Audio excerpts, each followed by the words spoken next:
আপনারা তো 10 লক্ষ টাকা দূরের কথা তাদের বাড়িতে গিয়ে দেখা করেননি, অথচ মমতা বন্দ্যোপাধ্যায়ের সরকারকে কলুষিত করছেন।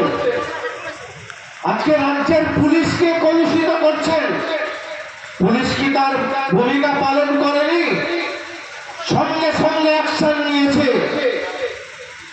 সঙ্গে সঙ্গে আসামিদেরকে ধরেছে, আরো বাকি আছে।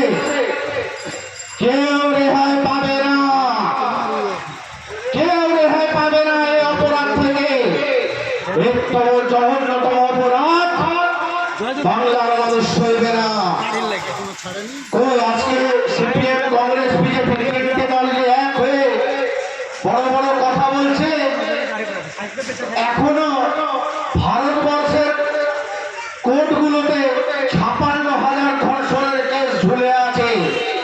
সেই ধর্ষণের বিচার বিজেপিও করতে পারেনি, কংগ্রেসও করতে পারেনি, সিপিএমও করতে পারেনি।